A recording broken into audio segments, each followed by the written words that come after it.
I had finally my very first out of body experience, and I had to tell you about it. It's so exciting to me. Oh my gosh, I've been trying to do this for 3 years, and it finally happened. And I'm super excited to do it again. But before I do it again, I have to spill and tell you everything that I did, the techniques, the people I listened to.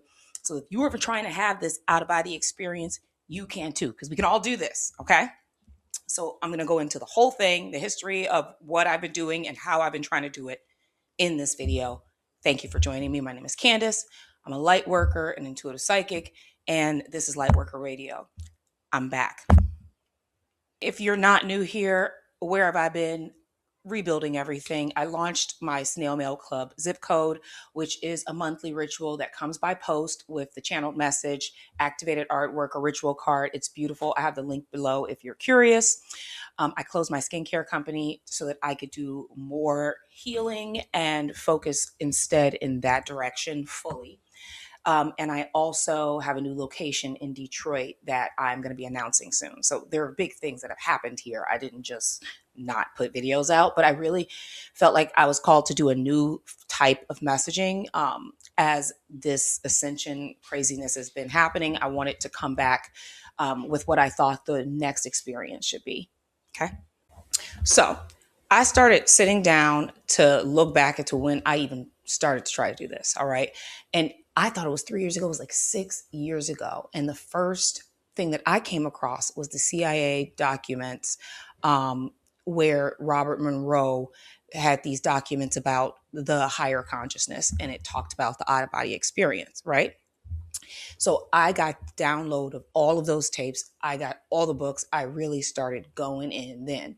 And I got one of those eye masks with the Bluetooth, and I would listen to the binaural beats at night and go through the whole program. And I never got anywhere. I don't even remember if my dreams were really good around that time. That's how uninspiring it was. But I'm not to say it doesn't work. It didn't work for me, but it did get me really, really curious as to what would, or just it kept the subject in my mind. Okay.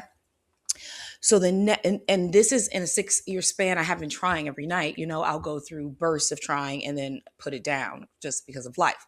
So the next person that really inspired me was Darius J Wright. And I started watching his videos in the very beginning. And the things that stood out to me the most were the idea one, everyone is supposed to be able to do this. This isn't like a special thing. It's an ability everyone has. The idea of having power, on the other side and not being afraid. That was a big one. And I felt like at the time I was trying again, and I would get these weird dreams where I feel like I was getting jump scared by beings. And it was kind of like working on my fear, right? And I ended up not being afraid at that time. But I never purchased his course or anything, but I always still keep up with all those videos. And he kind of keeps his technique. But from that point, I have probably been a lot more focused on it. And I'm going to tell you the difference before I even tell you about the next guys that I was listening to. But then I started watching this girl who has a YouTube called Out of Body Experiences, and you meet a lot of guests who can do this, right? And with the technique from Darius, because it felt a little bit too rigid, I think when I was going into the trying to get to sleep paralysis, for instance, I was putting in too much effort. And that was the major distinction between first finding out about Cave of Mysteries with Nelson, where I really started refining and honing my spiritual practice based on his teachings. Shout out to him. And then GenieDot. And then there's another one, and I've got to find his name, but I'll have it in the description and I'll have it on the screen. But they started talking about it from a completely different experience because they were doing it all the time, right? And they have videos about these experiences. And I was watching one with GenieDot, and I was not even really paying attention. I was kind of like dozing off. But he said something that perked me up, and I think it changed everything. Because that was the night before, or the night that I had the experience. He said something about how we consolidate all of our matter, like as a human all day, we're like holding on to this fixed position to be form, and that we have a hard time reversing it and going back to waveform. And when I thought about the experiences of like when I first wake up from a nap in the middle of the day and the whole room is like really wavy, it's like, whoa, where have I been? And I thought about the feeling of meditation where the goal is surrender. And that is what changed everything. Now, I partnered that with a new way of doing my chakra cleansing, where I start at the top instead of at the bottom. And I'll have a video about that next. But I want to emphasize the idea that I believe that everyone is supposed to be able to, not only able to do this, but should be doing this. And I think it is the next level of ascension. And if you watched my previous video on the dimensions, I go into learning consciousness on in all ways. And I'm going to talk about that a little bit next, because I want to talk about like the dream world and what I think that means. And I want to talk about the difference between an OBE, astral, and remote viewing.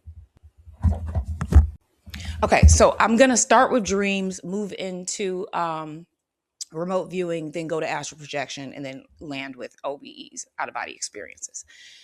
To me, as I've been really thinking about this a lot, pondering, the dream world is your subconscious trying to communicate something to you that it cannot process in real time for some reason. Maybe it's because you've gone through a busy cycle in life, or it's too hard for you to look at, or you're not even aware of it, but it's somewhere underlying in the program of your life right now. And it's a way to communicate something to us, where I don't know about you, but I'm obsessed with my dreams. When I have a really good dream, I'm really diving deep, and I'm more willing to look at all of the symbolism to actually help me in my real life. And I do think that's what the role of the dream world is. Now, I will say around the time that I started listening to Darius J Wright, I went through a series or like months of these really intense dreams. And now on the other side of having this OBE, I can tell where I was most likely astral projecting, okay? Prior to having this other kind of experience. So if the dreams are you, and think about your dreams. In your dreams, you're either the observer or you're a character, but you feel like you're kind of playing a role. When you're asleep, it's like whatever happens, you are constantly reacting, right? And I think that is, I am too, right? So, but I think that is actually like giving us a sign of where we are in real life, where we are reacting instead of making conscious choices. And I think that as we ascend and we learn more about ourselves and we go through this spiritual process and we become more conscious, it's going to bleed through to this other side. Okay. So let's talk about astral projections next. Remote viewing next. Now let's talk about remote viewing. Now, I can remote view spontaneously. And it's when your eyes are closed, you're fully here on earth, right? Your whole consciousness is on earth, but your third eye, like a movie screen, will show you images, symbols. I know there are remote viewers who can work on instinct and it just comes to them as a thought, but just imagine if your brain was Google, this is you using the software like a computer, okay? And full images will come in and just be there. Sometimes like pictures, sometimes like movies.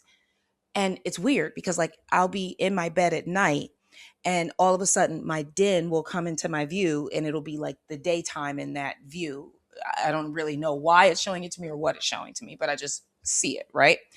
And that is remote viewing. I believe that these are stages because I have had in the experience, like you could go from a remote view to an OBE, just as my opinion. Okay. Let me tell you why. As I was practicing for OBEs, I remember distinctly one night getting a vision in my third eye and it coming closer to me. And I was going into the dream. Okay. And that's like a lucid dream, which I think is somewhere between, is more likely closer to astral projection. Okay. But that dream was, that image was coming to me, and it was like I was going to step into that frame, or that frame was going to overwhelm me. And that was where I was going to be next. And I consciously knew this. And I was so sleepy, I went into the dream. Okay. And I just, consciousness out. All right. But that is, to me, is like the gateway to, you if you had enough energy, move into the next thing, which would be astral projection. And I'm going to say, with no, I've studied it, but like, I'm going to just say this. I believe that it is you being, traveling the astral, not as consciously, but more like yourself. When I was practicing for this experience, and my dreams started to get, way more detailed. I could taste food. I could, a cell phone or something. Those are never in my dreams. I would be clicking on a cell phone. Um, I would be in my house more likely, or something far more present in my current awareness, like the location. Uh, I was feeling more like myself in that experience. And not that I was fully, I don't know if the right word is free or fully conscious, but I was definitely more me in the real life. Sometimes I feel like in dreams I can act out of what I would consider out of character. Uh and it's just like wild. While this is feels more like I'm privy to the experience in some way. And I'm going to tell you about a couple of these experiences. So and I'm going to call this astral projection, right? So there was a time where I knew I was a walk-in, and I woke up in the morning, and there's usually a time where I'm waking up too. This is weird. So I woke up in the morning. The room was similar but different enough. It was still a loft style, kind of like our bedroom is, but it was like a merge of our old apartment and the new one, and my new house, right? Like together. And I go downstairs to like tell my husband a crazy dream I had, which is like a normal morning routine. And I get down the stairs, and that's not my husband, and that's not my house. But I'm very aware that that's not my husband and that's not my house. You see what I mean? And I'm in this experience now as a stranger, very aware that I'm a stranger, trying to figure out what I'm supposed to learn from this experience, right? So I feel like I was dropped off in this other life, my consciousness, to learn something. And I've had a variety of these type of dreams, a few walk-in experiences where I'm walking into a life that is another reality of me. And why I think it's different from dreams is, again, is the feeling of me in those experiences is a lot more conscious, okay? But that's not necessarily the same as what I'm saying is the out of body experience. Uh, but again, I could taste, I could smell things. I was a little bit more like myself when I was or call it astral traveling. I've gone to different worlds. One where all the clouds were like 360. That was wild. I was in this like cave in the side of a mountain or something. It was like a stadium, and you could see out, and it was like clouds. It was just so beautiful. Just these random places that I've been. I've been on missions. One time, I think I was an assassin prostitute, where we were in this office building space, and there were men in those rooms. I knew about it, and it was a line of women. And I don't know if all of us were assassins, but I definitely knew I was.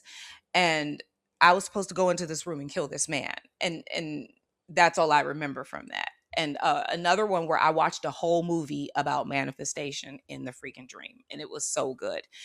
And it was just teaching about, it was all about mindset and like what you do with what you actually have. It was a very interesting dream, and about how you can create form in the astral with your thoughts, and how instantly that form can change based on what you think you see. Is like your perception is your reality. That was the whole lesson of that movie. That was like a long movie that I remembered fully. That's how I knew it was like more conscious than a dream. All right. Now let's get into what I think OBEs are, and then I'll land with my experience. Okay. An out of body experience is when you are absolutely fully conscious, aware, and able to move and direct and do you in the dream. Okay. You fully you. Ain't no things can happen, but like you have a control over your capacity, right? Just like in life. So let's go into the dream. I'm like, do I have to say anything else about what that means? Some people leave from coming out of their body just from laying over their bed. They're told to look at their body and, like, you know, look at the room and everything before they leave out. Some people go through dreams, through a lucid dream, which is how I got there. Okay. And I got to say this too before I go into it. Okay. I feel like a dream is like a like this reality construct temporarily created for you to go into and have an experience. You if you leave the dream, like, you go into another experience, but like, and I'm going to tell you, when I tell you my dream, why I think this. And then I think that, like, an astral projection again is that you are somewhere real that's just not in this reality. You're in another dimension because you can traverse it and map it. And it will be like what other people have experienced. You could follow their map to have the same kind of experience. Okay. But like, a dream is like a construct created for you to do one particular thing. All right. So my dream starts, and it starts with the dream at Whole Foods, and I'm picking up scallops and salmon. And my daughter and I are going to have a night of dining because my husband's not going to be there and he doesn't eat salmon. So we like get something that he doesn't usually eat. And I pick up a fancy bottle of champagne. Okay. And we come back to the house and I am making dinner and I decide to open the bottle of champagne. And it is, I keep saying in this dream, this is a really nice bottle of champagne. It's an expensive bottle of champagne. All right. And I asked my daughter if she wants to taste some, and I'm going to give her like the smallest little bit in a cup. Right. And she's like, I don't even want any, which I should have known it was a dream. She's 11. She's like, can I try that? She would have tried it. But that wasn't enough for me to know it was a dream. So the dream continues. I'm going to talk more about that in a second. I look down at this bottle of expensive champagne and there's like this much left in it. I don't know where it went. And I can remember opening it and it didn't bubble that much. So, like, where did all the champagne go? And I noticed some of it is spilled on the counter. And then I look at the floor and there are two pools of champagne just running down the kitchen floor. And they run to the middle room of my house, like literally where I am right now. Okay. And they are met with two rugs, like one on top of the other. And the longest, most foul, largest row pile of shit that I have ever seen. And I'm like, there is shit in the middle of the room. What in the hell? Oh my God, who did this? I thought my dog was sick, but I'm like, if my dog shit this much, she would be dead. What is this? Before I can even think of what to do next, because I am freaking out. Okay, there is a pile of shit in my house and I have to now get it out of the house. And I don't even know the strategy here. All right, it's that much. But before I could even think of that, someone says to me, there's a homeless person living on your front porch. Okay. I go to my front door and there indeed is a homeless person with a grocery cart on my front porch. And I'm saying to myself, as I'm walking over to the front door, I'm about to go off on them. Okay, you better get off my porch, sir, ma'am, whomever. Somebody live here, right? I swing the door open and I open my mouth and words will not come out. It's like, bleh. What? Okay. I slam the door. The homeless person don't even turn around. Okay. That's how little impact I have. I slam the door and the door won't stay shut. The door is broken. Okay. So the door keep popping open. So now I have a homeless person on my porch. I've shit in my house and my door is just not closing. This is in the dream where I realize all the dogs in the neighborhood have been shitting here. And I look up and there's even more shit. There's like a dining room table, a super long dining room table. And under it, there's two more piles of shit. Now it's in different shapes. different forms. It's just so much. Okay. And I now am about to have a full on melt down. Okay. This is would have been one of those dreams where I woke up just like, oh my God, like so emotional, right? Like that's how crazy, that's how emotional I got in this dream about this experience. And who could blame me, right? How am I going to clean up all this shit? Oh my God. I turn around and my husband is there and he has like rubber gloves on. And I turn back around and all the shit is gone. It's all clean. And I turn back around and I'm like, you cleaned all that shit? And he was like, yeah. And like nonchalant. Yeah. In like 30 seconds. And I saw him take the bag and walk out the back door, which was not in the right place, and then walk back in, and the door had moved. And I said to myself, oh my God, I'm dreaming. I'm dreaming. I'm dreaming. I'm dreaming. I'm dreaming. This is how I was in the dream. I'm like, oh my God, I'm dreaming. Thank God I'm dreaming. I'm dreaming. I'm dreaming. I'm dreaming. I was insanely like happy to realize it was like all of me came in at once and was like, girl, this is not real. Okay. This is not your life. I look over and I see my cousin. I haven't seen him in years. And I'm like, what's up, homie? Like, how you doing? He's like, I'm good. Like the room starts changing and I'm dreaming. I'm dreaming. I'm dreaming. I'm just still saying it. And then I'm realizing, oh, I'm dreaming. I could have an out of body experience. I could leave this dream. I'm going to leave this dream. Portals are doors. Next thing I said. I haven't even thought about where I'm going, by the way. I'm not considered like any of this. I never thought this was going to happen when it happened. So I didn't have a plan. Okay. So I go to the back door. I open the back door and I go outside the door. And all of a sudden, it's like my eyes were closed all of a sudden, which my eyes were closed, right? Because I was sleeping, but you know what I mean?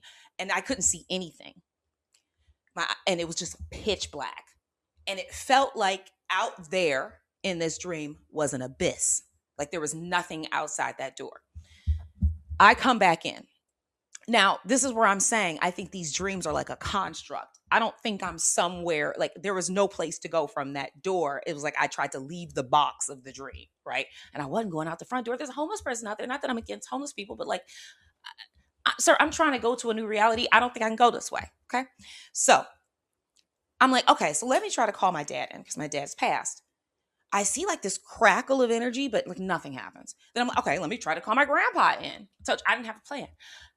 Crackle happens, no grandpa. So I'm like, well, shit, like, what do I do here? Right?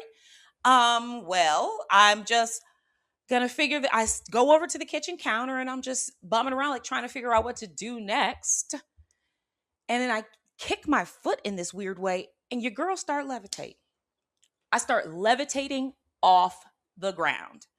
And I'm like, whoa, this is so cool. I could feel the buoyancy and like the pressure beneath me. And my legs are like crossed behind me with like my knees down. And I'm just like sitting up, just levitating, like bopping up and down. And I'm like, what? Okay. Where am I going? Take me to ancient Egypt. I don't know what made me say it, but I did. I said, I'm going to ancient Egypt. And in the mind, I'm trying to think of ancient Egypt symbols and ideas and things so that I can go there, right? Yo, I start slowly spinning and then it speeds up. I'm spinning in a circle. The entire room goes black. There are green diamond shapes all around me 360. As I'm spinning, I'm seeing them. And they're floating like this. They're not moving with my spin. I can see them clearly, right? I then get this cheesy AI image of like the pyramids. I can't put it any other way. It was like the side of a pyramid and like some other images, but it looked like something AI created poorly. I don't know what that means. And then I land and I'm back in my house, but it's ancient times. It's like ancient times, but my house is the same shape. And there's a butcher block and my mother is at the counter. Okay. And I'm like, okay, this is not, I asked for ancient Egypt, but I'm here now. Okay. And I have something to say about that, like how like in my mind, what I think the experience is like. So, what am I supposed to do here? All right. I'm just going to lean into whatever this experience is. Maybe this is something that I need to see. Now, this seems like a good time to add that me and my mother are just coming back to on good terms. We have had in the future a contentious relationship, right? And we just are coming back. It was like a week and a half ago we had a good conversation. So seeing her in this dream again, when I realized that that's where I landed, I was still hoping for ancient Egypt, but I recognized that there was something I must need to learn about this, right? So I'm just like, well, I'm gonna fit in with whatever is going on here at the moment and see what's happening. So the first thing I notice is the way she looks at me. And this is where I probably had a problem with her in the first place when we were kids, because she just has this look like, why are you mad at me? But then I realized it's like in this dream, I can realize, oh, this isn't about me. This is just her state of being right now. It doesn't have anything to do with me, right? Which is probably something I needed to realize.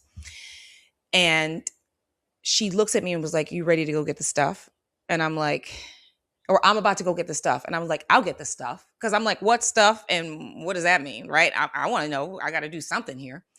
And she's like, all right, we can go get the stuff. And we, in the same kitchen, we walk out the back door, the same door I tried to leave earlier in the construct, by the way, and it was all black and an abyss. We walk out the back door and we step in what looks like my same shape as my backyard. And by the way, when I looked over the fence from my backyard, it was my childhood home was next door. Go outside. But it seems like she lives in this house and maybe I live in this house with her. We go outside and the flowers are epic. 5'6", I'm 5'8". They're 6 feet tall. There are these giant yellow, I would say like the shape of a tulip, but much larger, with these like intricate shapes at the edges of the petals. And it was like it was like bent like this, right? So you could see inside like where the pollen was. And they were the most beautiful yellow. And you look up at the sky and the sky was like pinks and blues and purples and just gorgeous. Everything was illuminated. Everything. It was so beautiful. Now, what I kind of thought was like there were pyramids or mountains in the distance, but I wasn't really paying attention because I couldn't stop looking at the flowers. And in my mind, because I had asked for ancient Egypt, I'm thinking we dropping off a package there. But again, I don't know if that's true. That's just what I wanted, right? But instead, I'm witnessing these gorgeous flowers. And then I turn around and there's another set of flowers. And they're like almost like a white lace with these tiny white petals, but the shape of it is really weird. And the head of it is like this big. It's like bold. And there are names of the species of flower next to each flower. And what I get from this is like, this is her work, right? She grew these flowers for, I think, a temple or to sell or to do something with. We were going to drop them off and harvest them. And I'm like, these are just so absolutely beautiful. And I'm celebrating this harvest and I hug her, but it's even a weird hug. And then I open my eyes. I don't wake up. I open my eyes and I'm back in my bed in this reality. And the first thing I did was like wake my husband up, like, I just had an OBA. Oh my God. I just can't believe that didn't happen. It just happened. It just happened. I can't believe I've been trying to do it. I didn't do it for so long. And I finally did it. Look, I'm freaking out. I don't even know what time it is. Maybe 1. It's maybe 3. I don't know. I have to come downstairs. I drink a shit ton of water.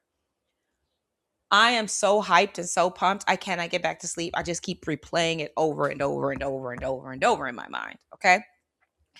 But again, I recognize that I got there from a lucid dream. And I think that dream was that extreme to get me to know it was a dream. I think they threw everything at me that would freak me out to snap me back into reality, which makes me think of a couple of things. I think a part of like the awakening process are these events that are so out of this world that they kind of snap you back into consciousness in some weird way, right? So all of the shocks and the awe and the gall and the crazy things that we see happening in this world, I think that's the point, okay? Second thing is, I do think that there is this significance in the amount of consciousness and presence that we're experiencing on a day-to-day basis and how that is bleeding over into these other realities. And the other experiences we can be having.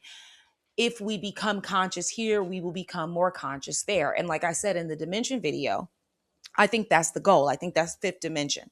I think it's consciousness that exceeds outside of this reality simultaneously while being in this reality.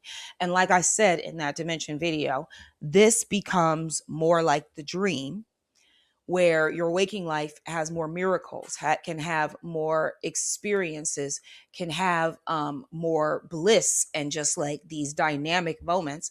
And the dream is going to become more real. And I think in that way, it's going to be, you are going to become more conscious in that version of your reality. And what can you do when you become more conscious in that version of reality, right? I want to give you some tips on what I did and how to do this. I actually almost forgot to tell you this, so I added this clip. Okay. So first of all, I was laying in bed, and the practice is to get really still. Now, like I said before I started listening to GenieDot, I was pushing and trying too hard. It was almost like I was trying to extract myself or like push out. I can't put it any more ways than that, but it was far more tense, is what I will say.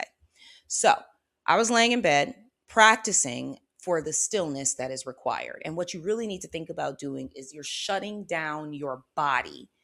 And so as I've been doing this new chakra exercise where I start at the top instead of the bottom of my feet, as I go through each chakra with golden light, and I'm going to have videos about this on here. So if you subscribe, you'll know about them. One video a week. So every time I get through a new chakra, my goal is to surrender any tension in that area whatsoever. And I might have to do it a couple of times. And if I feel it getting re-tense, I'll untense it again. But I started from my eyebrows to my throat, to my heart, to my stomach. And I can feel where I've been holding tension all day. And if you ever stop and notice, like there are places where, like in my stomach, okay, I can feel myself like holding something. And I can, like, when I'm conscious, release it. And it opens up that area. So I went through my body, and that is all I focused on, was surrendering so much of my holds, or like where my body has been gripping a tension, a pain, a feeling, an area. It's almost like it's like you're holding something and you need to let it go. And when you do, you feel this sunk in feeling. Okay. There was a time, the first time I actually believed I had an out of body experience happened so fast that I was laying there. I fell through my body. I fell through the earth. I landed on the desk of a giant. I was the size of a mouse. On the walls, it was a cave with no windows. He was at a drawing desk. He was shocked to see me. I was shocked to see him. It was like I was a mouse that fell from the ceiling. He had these giant golden, or like golden hued drawing devices, like a protractor and rulers and things like that, hanging on the wall. And he looked like an old man with a long beard, skinny, but like I woke up from that pretty quickly. Like, and that might have been my first experience, but it happened so quick and it happened so long ago, I never really clocked it, right? But the same sensation of complete surrender. So when you're trying to do this, I can't do this if I'm drinking, if I've eaten a lot of sugar. And I don't think it's anything bad about those things. I think it has everything to do with the nervous system and getting the nervous system in a state of full relaxation. So if your 10 is like super tension, you need to be at a 0. And that is what I learned. So the only real practice was settling every part of my body. And then you feel these funny feelings because it's like the solid starts becoming waveforms. And if you can remember that and allow that experience to unfold, you will then start getting numb in some of these areas because you're putting your body to sleep. Okay. That is what I think the difference was for me. And I could feel the flood of energy moving through me, and like this change and exchange of energy happening. But I had done the practice for an hour and decided to go back to sleep because I was like, this is a little uncomfortable. I'm tired of doing this, right? And then that's when I went into the dream, and it happened anyway. But that was what I did. And I again, it was an hour. So try that. And that I think is the goal, is like the fourth dimension is to be being able to like traverse to that other reality in some form through intuition, through channeling, through psychic abilities, through lucid dreaming. It's parlaying and conversing with and making that other world aware of your presence, and you being aware of its presence. Well, I believe that fifth dimension is traveling to and being in that awareness fully, right? And to be in awareness in both realities are going to make them bleed together slowly over time. Whereas they talk a lot about time speeding up and this idea that like it becomes experience after experience after experience after experience, not necessarily so much lull time in between. And I think that a lot of that lull time in between are loops that we get caught up in because of the 3D reality. I can't really explain it further than that. It's just that I know that there's like, if you look at a storyline, it has a beginning and an end and like a crescendo, right? Like it has this